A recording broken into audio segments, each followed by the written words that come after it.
Good day, students. This is Professor Alexander Buckholz, and today we're going to be discussing Chapter 5, Legal Liability. Again, Chapter 5, Legal Liability.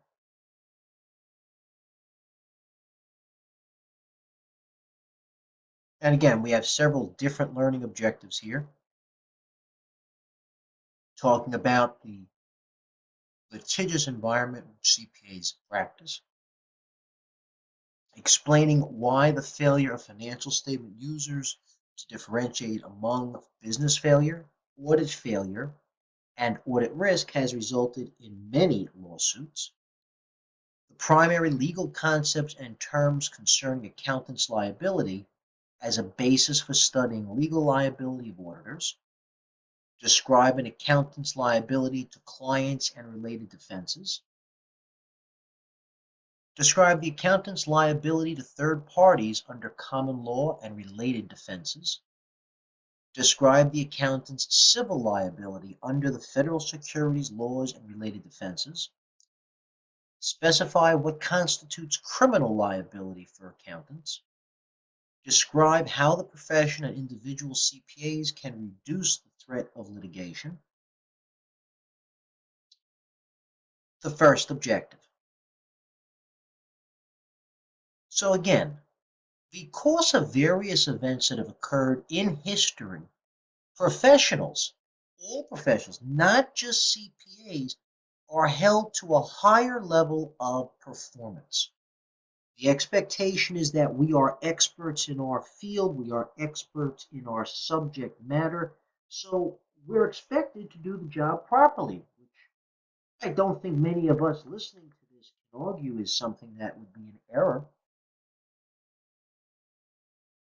Under the common law, auditors must fulfill contracts with clients and may also be held liable to third parties. Auditors may also be held liable to third parties based on statute. Commonly, the Securities Act of 33, the Securities Act of 34, and the Sarbanes-Oxley Act of 2002.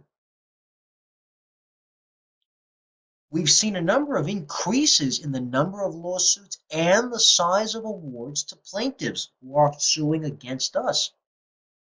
The reasons for this trend include growing awareness of the responsibilities of CPAs, an increased effort by the SEC to protect investors' interests, increased complexity of auditing and accounting, the fact that we live in a litigious society,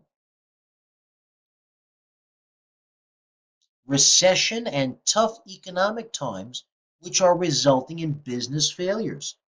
The business fails, who is first to be blamed? The auditors are the first to be blamed.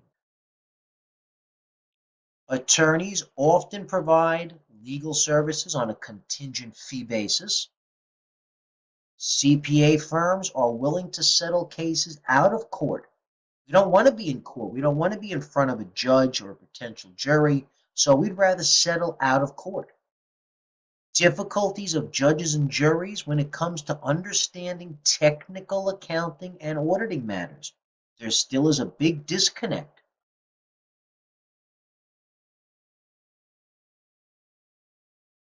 So let's make sure we understand a couple of common misconceptions that people have concerning business failure, and audit risk. The important distinctions are as follows. The difference between a business failure and an audit failure, and the difference between an audit failure and audit risk. Well, a business failure occurs when the business is unable to repay its lenders or meet the expectations of investors. That would be when the business, in a sense, has failed to continue as a going concern.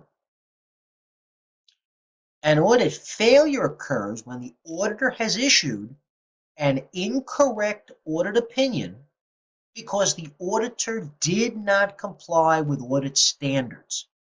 So we've issued an audit opinion, which was an unmodified opinion, and in reality, we should have really issued a different kind of opinion.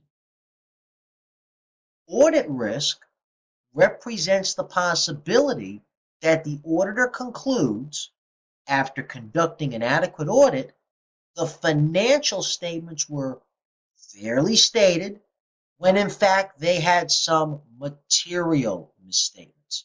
That's audit risk. And audit risk is typically comprised of three elements that we'll learn about in this course: detection risk, inherent risk, and control risk. And basically those are elements that talk about the client's internal controls when it comes to finding risk. And inherent risk talks about the nature of the client itself.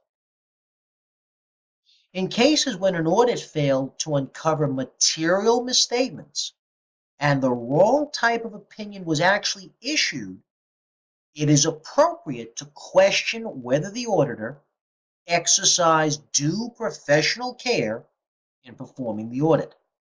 If the auditor did not exercise due care, the auditor can be held liable. Another issue which comes up to many people is this concept called the expectation gap. The expectation gap contributes to the amount of litigation against auditors. And expectation gap in a nutshell is when the user of the financial believes something different than what our responsibilities are. So sometimes people will feel that the auditor is going to guarantee that every number, every line, everything on that financial is 100% accurate. Now, we all know from our short time together that that's not necessarily the case. We're only looking to see if the financials are reasonably stated and if there's any material misstatements. So at this stage of the game, there's two different beliefs, and when those beliefs may not have been met, one side tends to feel the other side has made a mistake, and usually that's the users. So again, the expectation gap, another reason why we have so much increased litigation.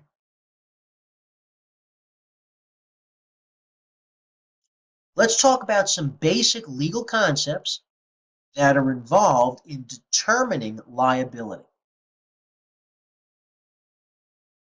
The prudent person concept, liability for the acts of others, lack of privileged communication, look at some legal terms affecting liability, and sources of legal liability. In the sources of legal liability, we have liability to clients, liabilities to third parties under common law, civil liability under federal securities law, criminal liability.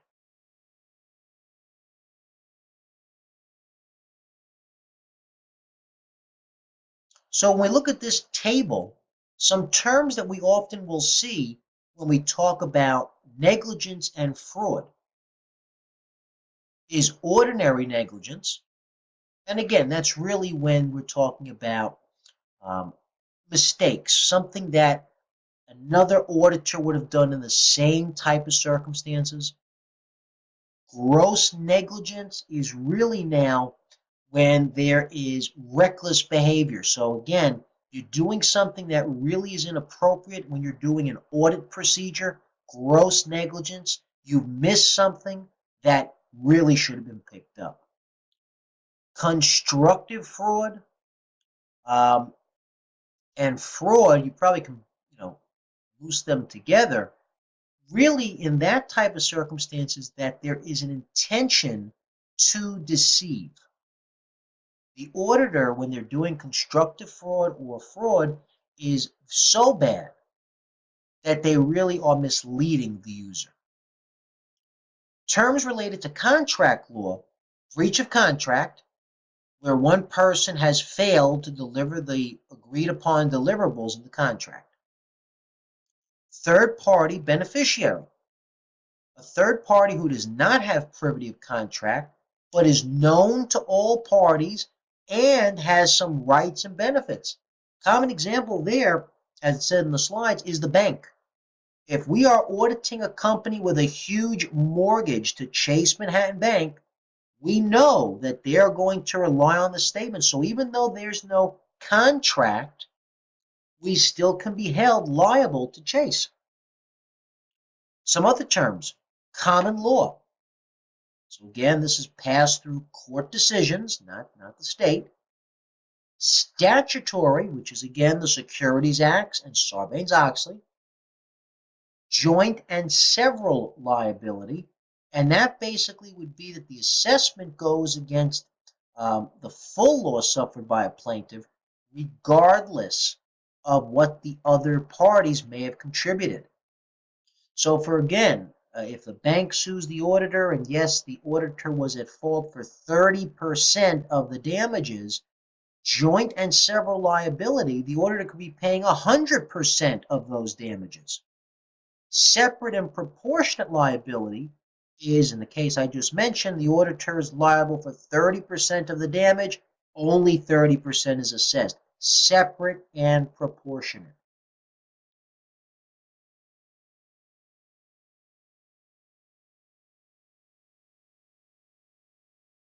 So let's talk about accountants' liability to clients and related defenses. So the most common sources of lawsuits against CPAs is from clients regarding negligent acts, as we spoke about in Table 5.1. In a liability to clients, the auditor normally uses one or a combination of the following four defenses with claims filed by clients. The lack of duty to perform the service, non-negligent performance. So again, non-negligent performance. We did everything we were supposed to do as auditors. We followed our audit rules. We followed the guidance. So we've done everything we can do. Contributory negligence. Well, the reason why the audit did not get finished on time was because the client was not ready. And in cases like that, ladies and gentlemen, it's very important that if a client does not cooperate with us, we need to make sure that we are telling that to either the client's CFO, CEO, or the audit committee themselves, saying, listen, we came in to do a job, your people aren't ready, we're not going to meet this deadline. And an absence of causal connection. Well, we did an audit, the bank pulls the loan with your client because they feel they're a bad investment. We, the audit firm, then get sued. Absence of causal connection, we can say it wasn't our fault. Company was doing miserably. So we just came and did an audit, reported on what we saw, what the facts were, and that's really it. There's no connection.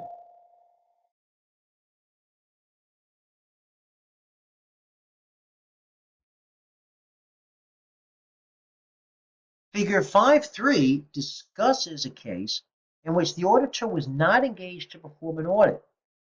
As a result of this case, auditors and clients typically sign what they call engagement letters, which detail the expectation of the engagement. And this famous case, which we'll talk about briefly, is the 1136 Tenants Corporation. And in the 1136 Tenant Corporation, there was a miscommunication. The CPA firm was engaged to basically prepare financials. So in what we would call nowadays a compilation, compiling the information. Well, the problem was that, again, it was called unaudited, which is fine, but eventually the manager of the management real estate firm embezzled money.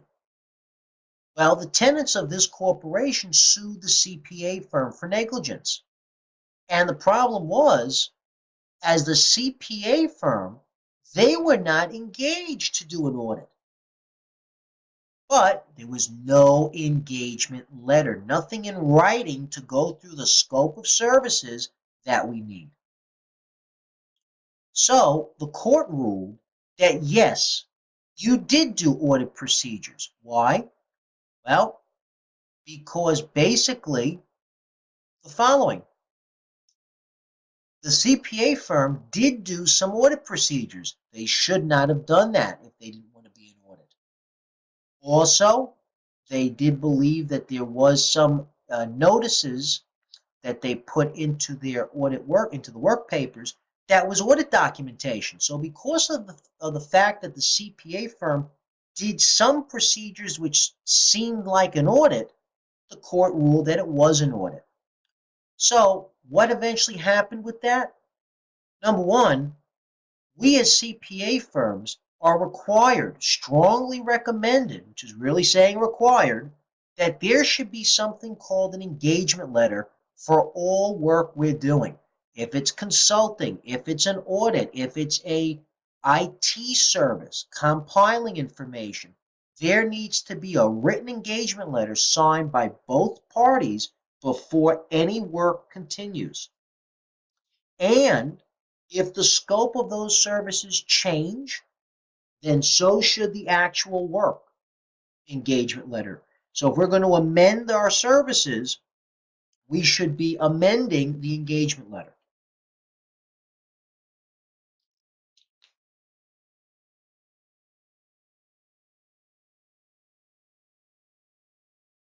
So let's talk about liability to third parties under common law.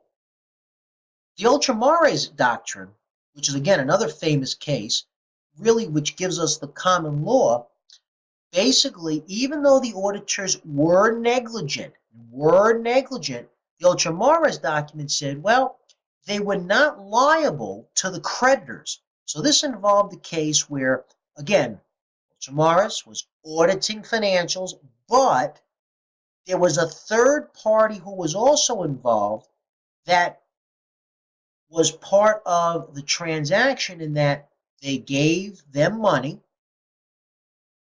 for a loan, and that loan was secured by accounts receivable, which again, the auditors basically failed to note that there was $700,000 in fraudulent receivables. But the creditors were not the primary beneficiary. So in that case, back in 1931, the court ruled they were not liable to primary beneficiaries. Now, in response to the common law, the next case says, no, now we broaden the Ultramarez document to include third parties who are considered foreseen users. Foreseen users are a class of users that the auditor knows will rely on financial statements. So again, if we know, we walk in there, folks, we see there's a balance sheet, and on the balance sheet is a mortgage payable. We now know, hey, wait a minute, even though I'm not in a contract, an engagement letter with the bank, I know they are a foreseen user. So if I, God forbid, make a mistake, I may have an issue later down the road. They are a foreseen user. I best adjust my audit approach to encompass all of these different things.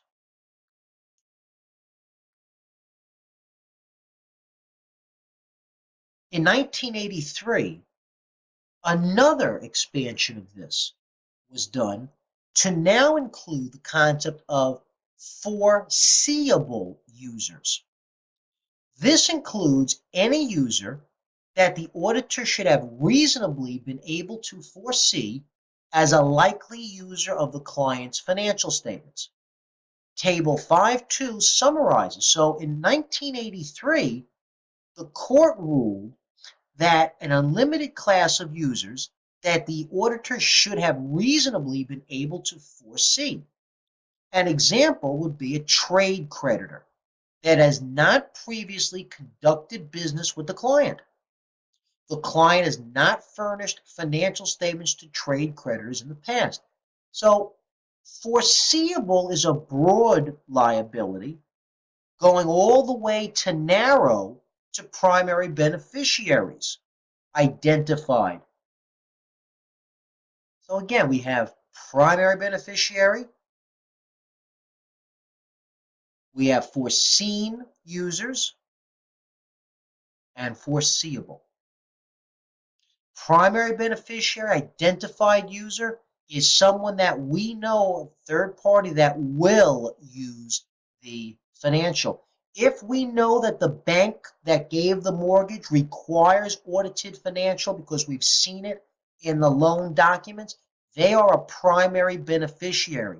If they are a bank that we just know gets the statements, they are a foreseen. There is a difference between the two. Okay, again, what are our defenses in a third-party suit? This time we kind of go down a little bit.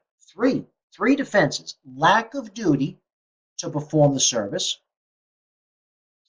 non-negligent performance. So again, lack of duty to perform the service. Client wasn't helping us out, didn't give us the correct information. Non-negligent performance and an absence of causal connection, meaning in the absence of causal connection that they lost their funding, but not because we did a poor audit. Let's talk about now some civil liability under the federal securities laws and related defenses.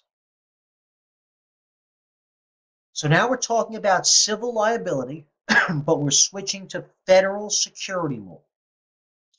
In the Securities Act of 1933, this deals with reporting requirements for the issuance of new securities. The only parties who can recover from auditors under the 33 Act are the original purchasers of the securities.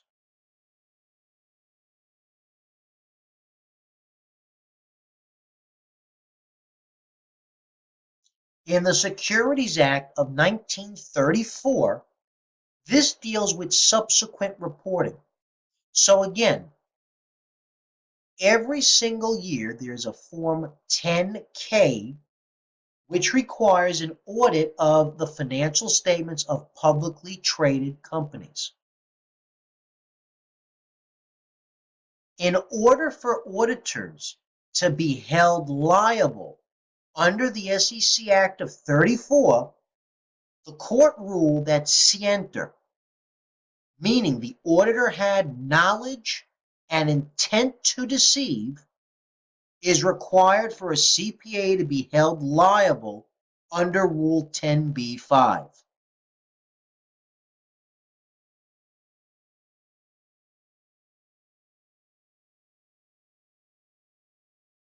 In another case, the Howard Sirota versus Solitron Devices, the court ruled that the auditor knew all the relevant facts of the fraud but made poor judgments.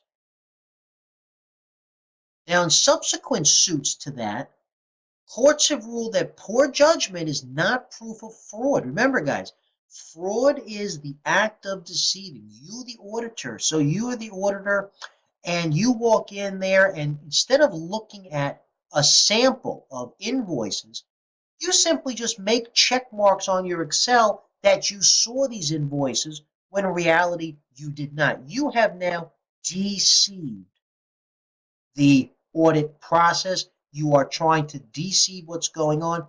That's fraud. Auditor defenses under the 34 Act are the same as under common law: lack of duty, non-negligent performance, and absence of causal connection. Again, in this case, we are proving, hey, I didn't commit fraud. There was no intent to deceive anybody.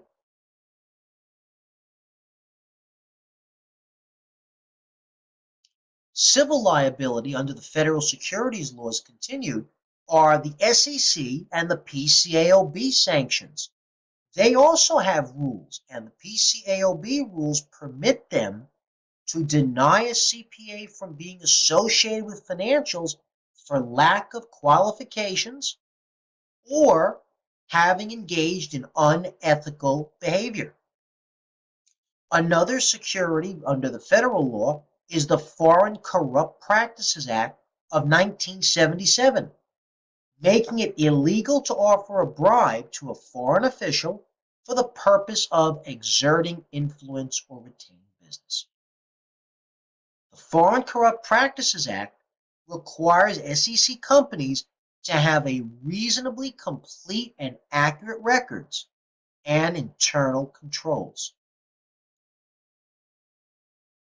The Sarbanes-Oxley Act of 2002, which again has increased responsibilities of public companies and their auditors. It requires that auditors express an opinion on the effectiveness of internal control, which could expose auditors to legal liability based on their opinion.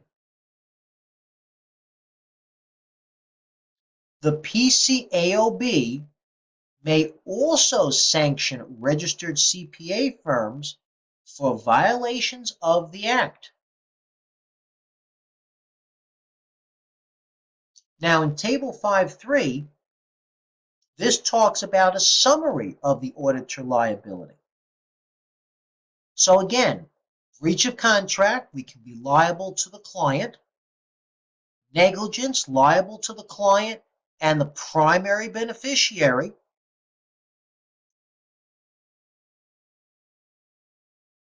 Are we liable to third parties under the 34 Act? No, we are not.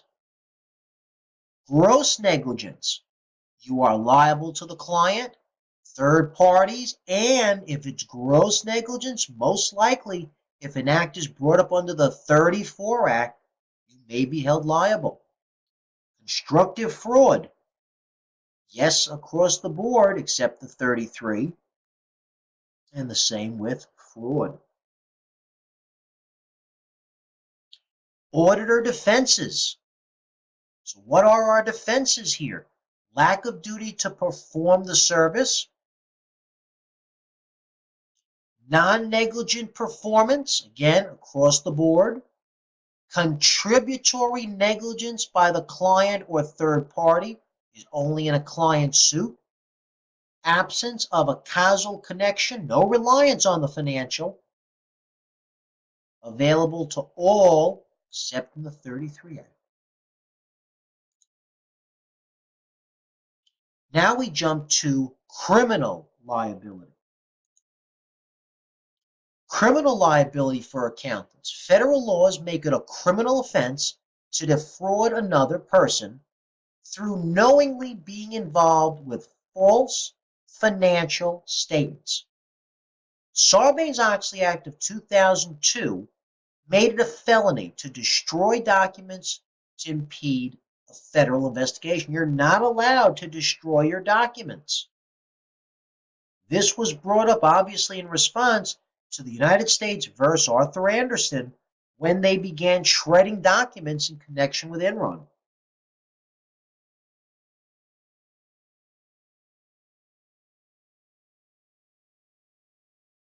Objective 8. Describe how the profession of individual CPAs can reduce the threat of litigation.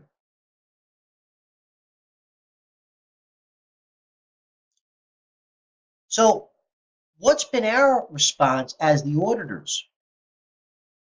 Number one, seek protection from non-meritorious litigation. Meaning, let's not just take a client because they can pay us money. Let's make sure this is a client who isn't going to sue us if something goes wrong. Let's make sure we get a good understanding of the client. Let's improve auditing to better meet the user's needs. Let's educate users about the limitations of auditing. So a lot of times when there are seminars and webinars, people will say, well, An audit is not designed to catch everything. An audit is not looking at everything. Please be aware of that. One law change that has helped in this area is the Private Securities Litigation Reform of '95. It limits the liabilities of auditors by providing, in certain cases, for proportionate liability. We spoke about that before. I'm the audit firm liable for 20% of the damages. The court can rule, okay, we're only going to assess you 20%.